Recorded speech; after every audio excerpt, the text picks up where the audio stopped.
राष्ट्राचा। नमस्कार, मी सुधा संध्यालामध्ये आपल्या सगळ्यांचं स्वागत। राज्य सामायिक प्रवेश परीक्षा कक्षातर्फे घेण्यात आलेल्या LLB थर्ड इयर CET परीक्षेमध्ये महाराष्ट्राचे आराध्यदैवत छत्रपती शिवाजी महाराज यांचा अनादरपूर्वक एकेरी उल्लेख केल्याचा संतापजनक प्रकार समोर आलाय। या प्रकरणी संबंधित दोषींवर तातडीने कठोर कारवाई करण्याची मागणी दौंड विधानसभा मतदारसंघाचे आमदार ॲडव्होकेट राहुल कुल यांनी पत्राद्वारे केली आहे। याबाबत अधिक माहिती अशी की 2 एप्रिल 2026 रोजी पार पडलेल्या LLB 3 इयर CET ऑनलाईन परीक्षेमध्ये सामान्य ज्ञान विभागात शिवाजीच्या मित्रमंडळाचे नाव काय होते असा प्रश्न विचारण्यात आला होता। ज्या थोर राजांच्या आदर्शावर राज्याचे प्रशासन चालते आणि ज्यांनी महाराष्ट्राची अस्मिता जपली अशा थोर महापुरुषाचा उल्लेख शैक्षणिक परीक्षेत इतका बेजबाबदारपणे आणि एकेरी भाषेत होणे ही अत्यंत खेदाची बाब आहे। या प्रकारामुळे तमाम शिवप्रेमी आणि विद्यार्थ्यांच्या भावना दुखावल्या गेल्या असून परीक्षार्थींनी या संदर्भात आमदार कुल यांच्याकडे निवेदन देऊन दाद मागितली होती। या प्रकरणाचे गांभीर्य लक्षात घेऊन आमदार राहुल कुल यांनी आयुक्त राज्य सामायिक प्रवेश परीक्षा कक्ष मुंबई यांना पाठवलेल्या पत्रात पुढील प्रमाणे मागण्या केल्या आहेत। सदर प्रश्नपत्रिका संकलित करणारी समिती आणि संबंधित जबाबदार अधिकाऱ्यांवर तातडीने कठोर प्रशासकीय कारवाई करण्यात यावी। CET सेलने या गंभीर चुकीबद्दल तातडीने सार्वजनिकरित्या माफीनामा प्रसिद्ध करावा। भविष्यात कोणत्याही शासकीय किंवा शैक्षणिक परीक्षेत महापुरुषांचा अवमान होणार नाही याची स्पष्ट नियमावली तयार करावी।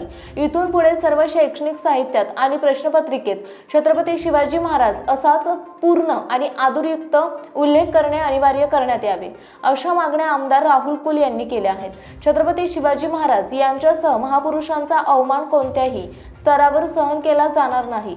शैक्षणिक संस्थांनी आणि परीक्षा मंडळांनी अत्यंत जबाबदारीने काम करणे अपेक्षित असताना असा निष्काळजीपणा होणे चुकीचे आहे।